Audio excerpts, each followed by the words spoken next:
Hi everyone, welcome back to another video.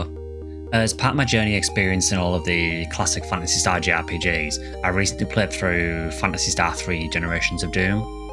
What I'd like to do today is share my thoughts on a game that I think is often criticised, whether the criticism was valid and whether there's anything the game did well.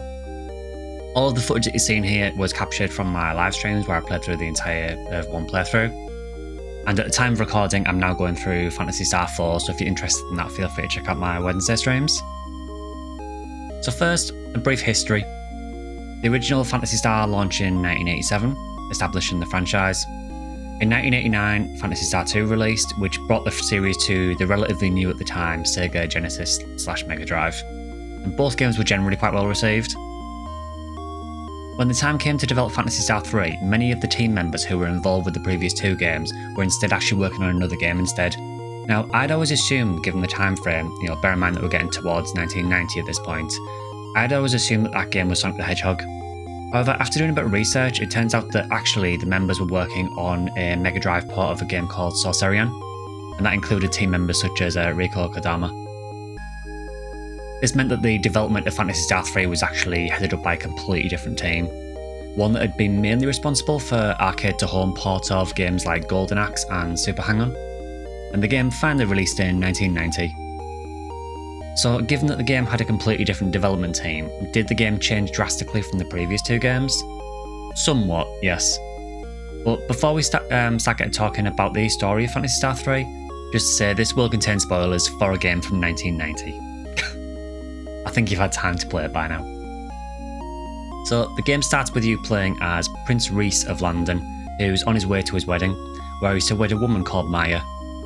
Maya has a little bit of a mysterious past, which amusingly enough is actually only ever mentioned in the game if you watch the title screen scroll before the game starts. I actually completely missed it when I started streaming it and was advised to watch it later by chat. And yeah, there's quite a lot of story in the pre-scroll before you start the game that it never shows you again. The game is also set in the middle of a long-running conflict between the followers of Arakio, which are called the Arakians, and the followers of Laia, who are called the Lions. Just as Rhys and Maya are about to tie the knot, a winged creature descends and carries Maya off and abducts her. Rhys swears vengeance and sets out on his journey to find his bride-to-be, before he gets locked in the basement by his dad. As an Arakian prince, Rhys believes that the bride has been abducted by lions. What follows is actually quite an interesting premise, and this is where the Generations of Doom part of the game comes in. As you progress through the game, you'll eventually get to a point where you have to choose who to marry. That might sound weird given that you're trying to find your bride, but yes, you can choose not to marry her. So you'll have two options, and these will actually influence how the game plays out. So depending on who you marry, this will affect who your heir to the throne is. After a certain point, you'll then stop playing your original character and you'll actually start to play as the heir. And you'll go on their journey instead. Your dad will basically get very old and will get a really sick moustache, and that's your sign that it's the heir's time to shine. So you'll then continue your journey as the heir, before repeating the process again for a third generation. In total, you'll play as 3 different main characters through your playthrough. But aside from Rhys being fixed, the other heirs will be entirely dependent on who you chose to marry. Now, just to point this out, because of how the game works, going from first generation to second generation, you have 2 choices, so there are 2 possible second generations, depending on who you marry. For the third generation, there are obviously even more choices because, I'm just going to say it now, so at the end of the first generation, you can choose to either marry Maya as intended, or you can marry someone called Lena. If you marry Lena, then at the end of that playthrough, you will get the choice to marry 2 other people. Or if you chose to marry Maya, you'll get 2 choices to marry 2 different people again. So for the third generation, there are actually several different choices there as well. So the game does kind of spread out a lot more. It does have some impact on the plot too as well, although in the last generation, although there are some differences, it does all seem to converge somewhat towards the end as you approach the final boss of the game. Now, honestly, for a game from 1990, this is actually incredibly complex, and I was genuinely surprised and impressed, honestly, that they went with this kind of route for the game. I can't really think of many other games that have massive diverging paths from this kind of time period. There probably is some, but it was still pretty special for a game to have this kind of functionality in it for 1990. And honestly, this kind of innovation with Phantasy Star 3 is something that I noticed a few times during the playthrough. Another example of it is that you can actually customize your techniques in the game to favour effectiveness in specific ones. So for example, you could have it so your Rester heals a lot of HP, but maybe your Anti doesn't work very often. Or you could have it where your Reverse revives people with pretty high success rate, but maybe your heals aren't as strong. So you can kind of customize your tech casters. It also applies to attack techs as well, and other support techniques. You can basically customize them to kind of play the playstyle that you want to go with. Now for me, I just tended to go with just putting normal points into Geresta because I found that Geresta was very, very strong later in the game, giving all of your party a big heal. Just seemed like a really good idea. But there is the option there for you to experiment and play around with different builds if you want to, which again, for a game from 1990 is pretty impressive. The way it's handled in the game is a little bit odd. You basically have this like square grid, and you move a cursor around the square grid to denote how many points you want in each technique, and as you add to one technique, it will remove from another one. So it's a bit weird the way it works, but honestly, again, for a game from 1990, it was actually really impressive that they'd thought of things like that. So the overworld for me was one of the areas where Phantasy Star 3 does fall short. So without giving too much away, you'll go to several different biomes during the course of the game. But every town, apart from one or two flying ones that appear later on, look pretty much identical. The layout might be slightly different between the towns, but they all seem to share the exact same tile sets. They're all basically grassy towns with stone paving and sort of old looking houses. The aesthetic of Phantasy Star 3 is kind of a weird one. The majority of it seems very sort of old fashioned and like medieval. But then there is a couple of parts in the game that differ from that, again without going into too much. The issue with how the tile sets work for the towns is that you get to some towns where the tile set doesn't make any sense. So once you get to Iridia, which is a desert area, you go to the town in the middle of Iridia, which is called Hazatak. You go in there and it's a grassy town in the middle of a desert. It makes no sense. It's clear that it was done probably to save resources, I'm assuming, but it does kind of kill the continuity a little bit. Another big issue with the overworld is the walking speed. Now this does apply everywhere in the game, but you notice it a lot in the overworld, I think. The walking speed for Phantasy Star 3 is painfully slow. I can't stress how bad it is. There is a huge amount of backtracking in the game, and doing it at the pace that is in the game currently, it takes forever to get anywhere. It also doesn't help that you get fights seemingly every 2 seconds, so it takes forever to get anywhere in the game. The footage that you're seeing here, by the way, is actually with a modded version of the game that has the double walking speed. So if you think this looks slow, this is double the normal walking speed. So next, the music. Music was surprisingly a bit of a mixed bag for me.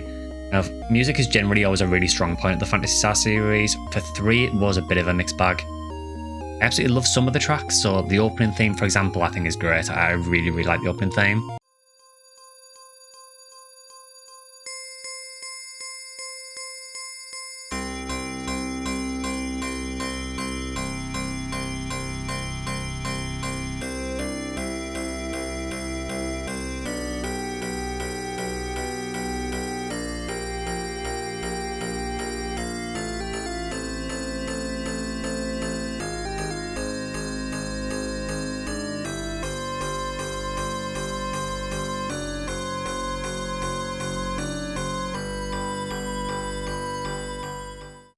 And the final boss theme is very good as well.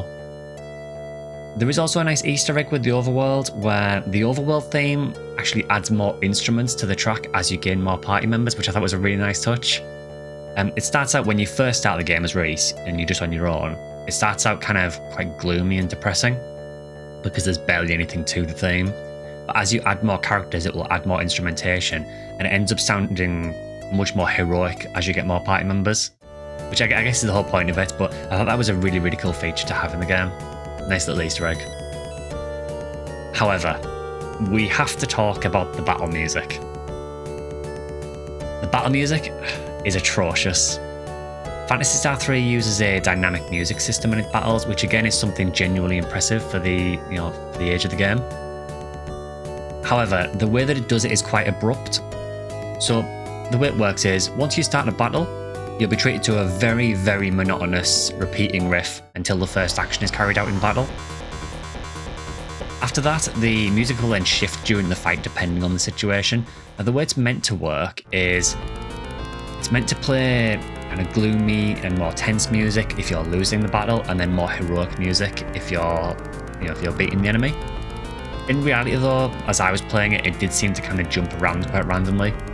There were some situations where I was clearly, in a good place in the battle. I maybe killed most of the enemies, and the music was still playing the tense music. And there was some times where it would play the good music when I was almost dead. So it did seem to jump around quite randomly, the music. I think it was really ambitious to use dynamic music in the game, but I don't think it worked that well. Also, this wouldn't be so bad if not for the fact that, again, battles happen seemingly almost constantly, and that the same battle theme is used for every single fight in the game, apart from the final boss. And I don't exaggerate that. Literally every single normal fight in the game and every single boss fight in the game, apart from the very last boss in the game, use the exact same battle theme. It gets very, very old. And it kind of sucks that the other bosses have a normal battle theme as well. They don't even get their own boss theme, which kind of sucks. So the battles themselves, I guess we should probably talk about those as well. They also aren't really a strong point of the game, unfortunately. I can quite honestly say that for 99% of battles in the game, I just hit auto attack and watch me win. There isn't really that many fights in the game that require any sort of strategy. I think the only times I had to think about the fight at all were maybe on the Siren fight at the end of Gen 2, and the final two bosses, and even then most of the extra thinking was just, do I need to heal this turn? It's only really the final boss that does actually require a strategy to beat. Now, admittedly, I did one playthrough. There are other main characters I didn't do playthroughs with, so maybe some of those fights have some more to them, but I kind of find it unlikely. The final boss was actually pretty fun, honestly. There is actually a strategy you use to beat it, and it was actually relatively difficult. Nowhere near as bad as Phantasy Star 2's final bosses, but it was still reasonably difficult. Aside from that though, the game did feel very, very easy, with the exception of a random dinosaur enemy in Iridia that just shows up and one-shots you for no reason whatsoever. So the cast of the game will vary somewhat depending on which generational route you go down, but most of the characters I encountered were varied enough. Notably, there are no Newman characters in this game, but Phantasy Star 3 does introduce cyborgs as a playable character. So think of this as like the introduction to what would later become casts in the online games. I know they're not technically linked, but this is kind of where it all started for casts. One of the cyborgs also has a really cool transformation gimmick where you can access normally inaccessible areas, although that does only become available during the final generation, despite him being with you for most of the game and just never mentioning it. You know, Ren, the fact that you can turn into a jet would probably be quite useful earlier in the game. Maybe mention that. So another Phantasy Star staple that this game introduced is our favourite yellow bird, the the rappy. So these were called chirpers in the Western version, although I understand that the Japanese version did call them rappies. They're now intrinsically linked with the Phantasy Star franchise, and curiously enough, it all started with Phantasy Star 3. So as much hate as this game sometimes got, without this game you wouldn't have rappies. So next we'll talk about some dialogue. So dialogue in the game is somewhat limited. You'll tend to get like an introductory dialogue at the start of each generation, and then small pieces of dialogue scattered here and there throughout. It's certainly not a strength of the game, and it is compounded somewhat by the, let's be kind and say, shaky official translation. This does however lead to some unintentionally hilarious moments though, such as Lyle dying for seemingly no reason. I mean, just watch this. Please don't tell Reese. God, they're well on. Yeah. Don't tell your dad that I tried to kidnap your mother. Well, I didn't try, I did.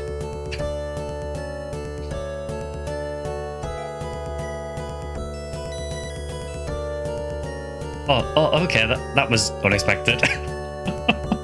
Little bit farewell to there, and then he died. Yeah, he just died of cringe and peaced out. Yeah, that was sudden. So overall, what are my thoughts on Phantasy Star 3? Well, I think it's fair to say that it is definitely a weaker game than the previous two. Having a completely different development team is very obvious when you play it, and to be honest, at times the game doesn't even feel like a Phantasy Star game. Although I will say, on the other side of that, there are parts of the game that do feel very Phantasy Star as well. However, the game wasn't afraid to try new things, and I do think it should be celebrated for experimenting with things like the multi-generational system, its attempt at dynamic music, even if it didn't work out too well, and the technique customization. More importantly, the game kept the franchise alive and kept it going while the team were working on other games. So while Phantasy Star 3 is definitely a low point in the classic series, I did enjoy my time with it, and I do respect it for what it is. Do I want to replay it again? Not particularly. But to be honest, I don't really feel like playing Phantasy Star 1 or 2 again at the moment either. I think if I did go back and play some of the other games, I would be more inclined to play 1 or 2 over 3 though. I think for me, I'm happy to have played 3 through once, watched the other endings on YouTube, and that's me done with 3, I think. But I still enjoy my time with it for the most part, once I fix the movement speed.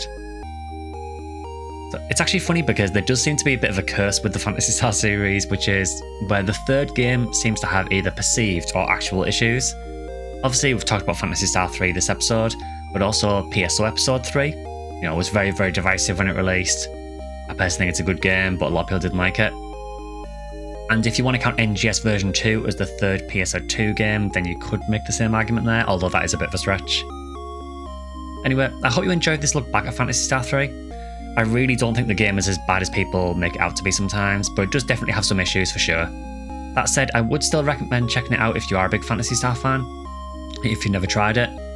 It does add to the lore of the games, and it's interesting to see the ideas they had and where they went with those ideas going forward. And I would say, honestly, as an NGS player, if you play NGS and you like the sort of world design and everything for NGS, play Phantasy Star 3. You might recognise some things. So yeah, I would definitely recommend doing a playthrough. Just try not to cringe too hard when you play it, or you might phase out of existence like all of the NPCs in the game do. So yeah, with that, we'll end that one there for today. If you have enjoyed the video, please consider liking, subscribing, or join as a member on YouTube if you want to. You can also follow us over on my Twitch, which is SectionSkyly.